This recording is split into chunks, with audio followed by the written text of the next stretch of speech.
Torah portion number 19, Terumah, which means in Hebrew, contribution.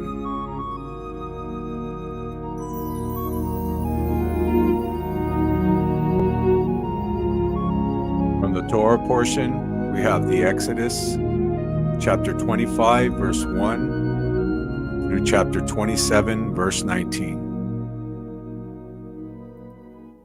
Then Yahweh spoke to Moses, saying, Speak with the sons of Israel, so that they take a contribution for me. From every man whose heart is willing, you shall take my contribution.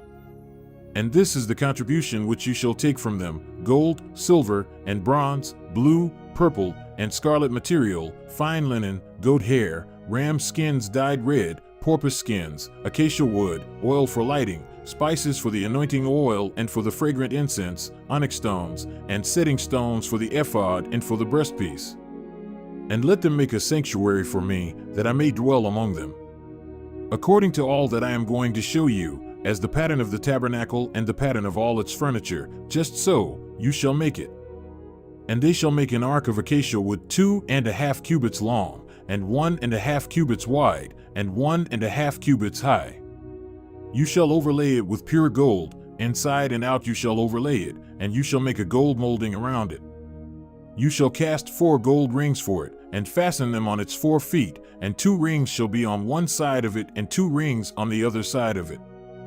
You shall make poles of acacia wood, and overlay them with gold. You shall put the poles into the rings on the sides of the ark, to carry the ark with them. The poles shall remain in the rings of the ark, they shall not be removed from it. You shall put into the ark the testimony which I shall give you. You shall make a mercy seat of pure gold, 2.5 cubits long and 1.5 cubits wide. You shall make 2 cherubim of gold, make them of hammered work at the 2 ends of the mercy seat. Make 1 cherub at one end and 1 cherub at the other end. From one piece you shall make the mercy seat with the cherubim at its 2 ends. The cherubim shall have their wings spread upward, covering the mercy seat with their wings, with their faces toward one another. The faces of the cherubim are to be toward the mercy seat. You shall put the mercy seat on top of the ark, and in the ark you shall put the testimony which I will give to you. There I will meet with you, and from above the mercy seat, from between the 2 cherubim which are upon the ark of the testimony, I will speak to you about all which I will command you for the sons of Israel. You shall make a table of acacia wood, 2 cubits long and 1 cubit wide and 1.5 cubits high. You shall overlay it with pure gold and make a gold border around it. You shall make for it a rim of a handbreadth around it, and you shall make a gold border for the rim around it. You shall make 4 gold rings for it and put rings on the 4 corners which are on its 4 feet. The rings shall be close to the rim as holders for the poles to carry the table. You shall make the poles of acacia wood and overlay them with gold, so that with them the table may be carried. You shall make its dishes and its pans and its jars and its offering bowls with which to pour drink offerings. You shall make them of pure gold. You shall set the bread of the presence on the table before me at all times. Then you shall make a lampstand of pure gold. The lampstand, its base, and its shaft are to be made of hammered work. Its cups, its bulbs, and its flowers shall be of the same piece. 6 branches shall go out from its sides, 3 branches of the lampstand from its one side and 3 branches of the lampstand from its other side. 3 cups shall be shaped like almond blossoms in the one branch, a bulb and a flower, and 3 cups shaped like almond blossoms in the other branch, a bulb and a flower. So for the 6 branches going out from the lampstand, and in the lampstand 4 cups shaped like almond blossoms, its bulbs and its flowers. And a bulb shall be under the first pair of branches coming out of it, and a bulb under the second pair of branches coming out of it, and a bulb under the third pair of branches coming out of it, for the 6 branches coming out of the lampstand. Their bulbs and their branches shall be of the same piece, all of it shall be one piece of hammered work of pure gold. Then you shall make its lamps 7 in number, and they shall mount its lamps so as to shed light on the space in front of it. And its tongs and their trays shall be of pure gold. It shall be made from a talent of pure gold, with all these utensils. And see that you make them after the pattern for them, which was shown to you on the mountain. Moreover, you shall make the tabernacle with 10 curtains of fine twisted linen and blue and purple and scarlet material. You shall make them with cherubim, the work of a skillful designer. The length of each curtain shall be 28 cubits, and the width of each curtain 4 cubits. All the curtains shall have the same measurements. 5 curtains shall be joined to one another, and the other 5 curtains shall be joined to one another. And you shall make loops of blue on the edge of the outermost curtain in the one set, and likewise you shall make them on the edge of the curtain that is outermost in the second set. You shall make 50 loops in the one curtain, and you shall make 50 loops on the edge of the curtain that is in the second set. The loops shall be opposite each other. You shall make 50 clasps of gold, and you shall join the curtains to one another with the clasps so that the tabernacle will be a unit. Then you shall make curtains of goat's hair for a tent over the tabernacle. You shall make 11 curtains in all. The length of each curtain shall be 30 cubits, and the width of each curtain 4 cubits. The 11 curtains shall have the same measurements. And you shall join 5 curtains by themselves, and the other 6 curtains by themselves, and you shall double over the 6th curtain at the front of the tent. You shall make 50 loops on the edge of the curtain that is outermost in the one set, and 50 loops on the edge of the curtain that is outermost in the second set. You shall make 50 clasps of bronze, and you shall put the clasps into the loops and join the tent together so that it will be one unit. The overlapping part that is left over in the curtains of the tent, the half curtain that is left over, shall lap over the back of the tabernacle.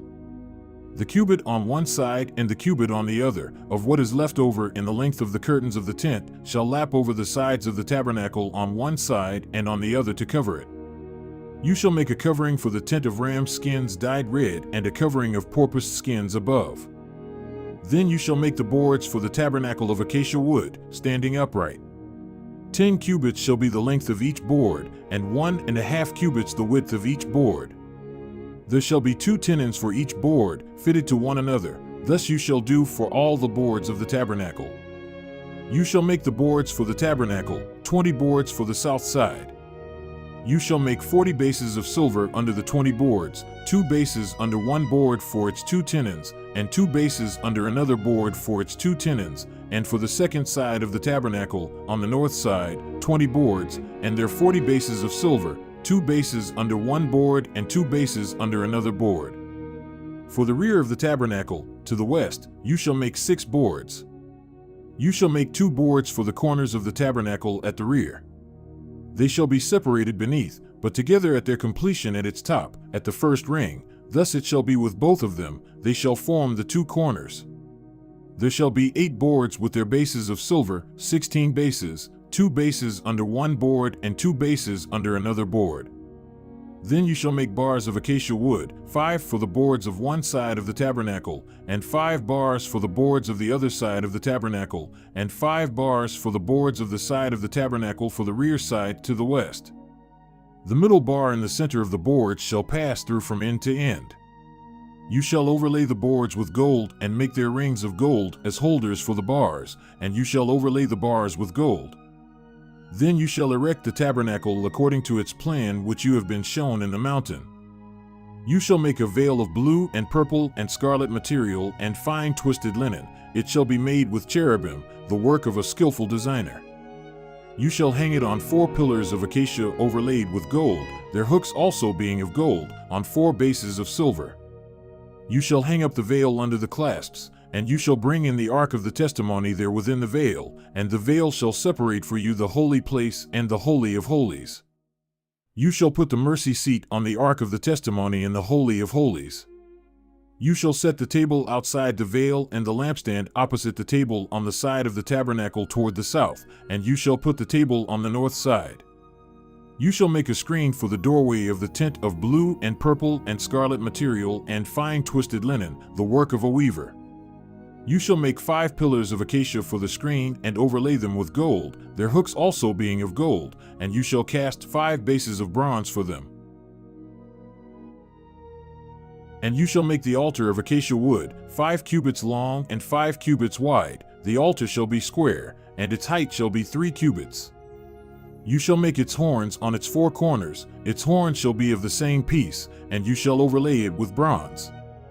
You shall make its pots for removing its ashes, and its shovels, and its bowls, and its flesh hooks, and its fire pans. You shall make all its utensils of bronze. You shall make for it a grating, a network of bronze, and on the net you shall make for bronze rings at its four corners. You shall put it beneath, under the ledge of the altar, so that the net will reach halfway down the altar. You shall make poles for the altar, poles of acacia wood, and overlay them with bronze. Its poles shall be inserted into the rings, so that the poles shall be on the two sides of the altar when it is carried. You shall make it hollow with planks, as it was shown to you in the mountain, so they shall make it. You shall make the court of the tabernacle. On the south side there shall be hangings for the cord of fine twisted linen 100 cubits long for one side, and its pillars shall be 20, with their 20 bases of bronze. The hooks of the pillars and their bands shall be of silver. Likewise for the north side in length there shall be hangings 100 cubits long, and its 20 pillars with their 20 bases of bronze. The hooks of the pillars and their bands shall be of silver. For the width of the court on the west side shall be hangings of 50 cubits with their 10 pillars and their 10 bases. The width of the court on the east side toward the sunrise shall be 50 cubits. The hangings for the one side of the gate shall be 15 cubits with their 3 pillars and their 3 bases. And for the other side shall be hangings of 15 cubits with their 3 pillars and their 3 bases. And as for the gate of the court, there shall be a screen of 20 cubits, of blue and purple and scarlet material and fine twisted linen, the work of a weaver, with their 4 pillars and their 4 bases. All the pillars around the court shall be furnished with silver bands, with their hooks of silver and their bases of bronze. The length of the court shall be 100 cubits, and the width 50 throughout, and the height 5 cubits of fine twisted linen, and their bases of bronze. All the utensils of the tabernacle used in all its service, and all its pegs, and all the pegs of the court, shall be of bronze.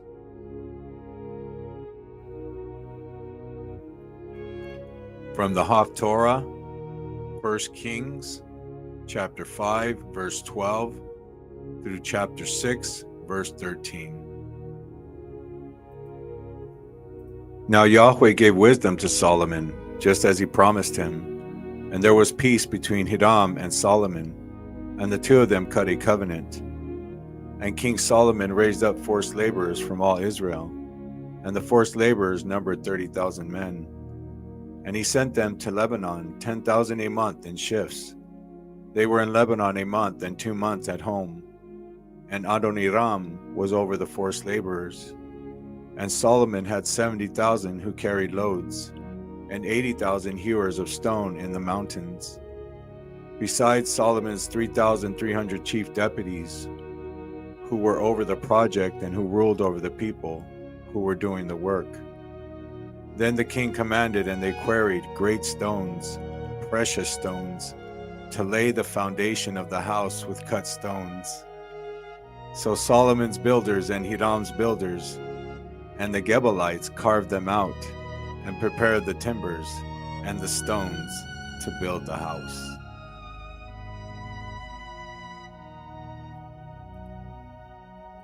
The house of Solomon built for Yahweh. Now it happened in the 480th year after the sons of Israel came out of the land of Egypt, in the 4th year of Solomon's reign over Israel, in the month of Ziv, which is the 2nd month, that he began to build the house of Yahweh.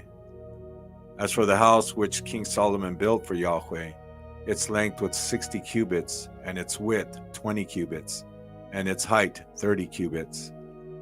And the porch in front of the nave of the house was 20 cubits in length, corresponding to the width of the house, and its depth along the front of the house was 10 cubits. Also for the house he made windows with artistic frames. And he built against the wall of the house stories encompassing the walls of the house around both the nave and the inner sanctuary. Thus he made side chambers all around. The lowest story was 5 cubits wide, and the middle was 6 cubits wide, and the third was 7 cubits wide. For on the outside he made offsets in the wall of the house all around, in order that the beams would not be inserted in the walls of the house. The house, while it was being built, was built of stone, prepared at the quarry. And there was neither hammer, nor axe, nor any iron tool heard in the house while it was being built. The doorway was for the lowest side chamber, was on the right side of the house, and they would go up by winding stairs to the middle story, and from the middle to the third. So he built the house and completed it, and he paneled the house with beams and planks of cedar.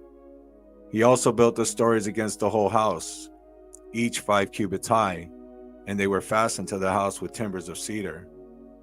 And the word of Yahweh came to Solomon, saying, Concerning this house which you are building, if you will walk in my statutes, and do my judgments, and keep all my commandments by walking in them, then I will establish my word with you, which I spoke to David your father. And I will dwell amongst the sons of Israel, and will not forsake my people Israel.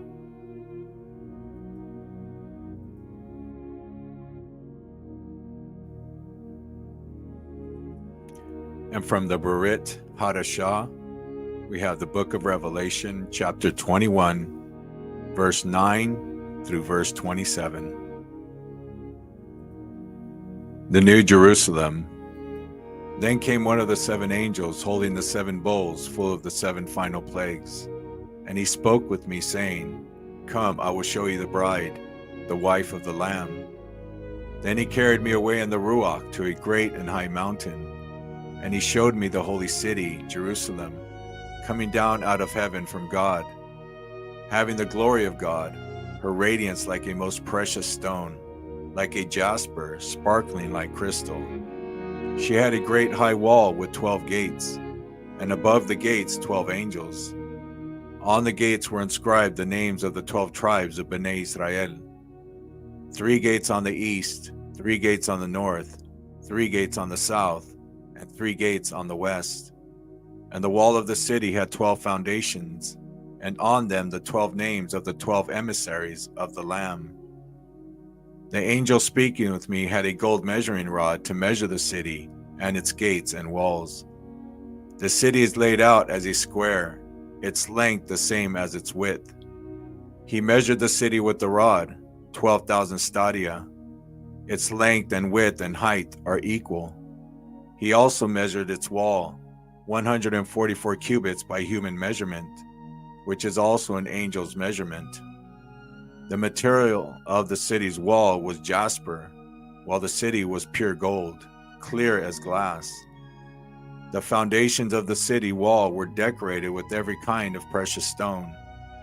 The first foundation was jasper, the second sapphire, the third chalcedony, the fourth emerald, the fifth sardonyx, the sixth carnelian, the seventh yellow topaz, the 8th beryl, the 9th topaz, the 10th chrysoprase, the 11th jacinth, the 12th amethyst. And the 12 gates were 12 pearls. Each of the gates was from a single pearl. And the street of the city was pure gold, transparent as glass. I saw no temple in her, for its temple is Adonai Elohim Tezvaot and the Lamb. And the city has no need for the sun or the moon to shine on it, for the glory of God lights it up, and its lamp is the Lamb. The nations shall walk by its light, and the kings of the earth bring their glory into it. Its gates shall never be shut by day, for there shall be no night there. And they shall bring into it the glory and honor of the nations. And nothing unholy shall ever enter it, nor anyone doing what is detestable or false, but only those written in the book of life.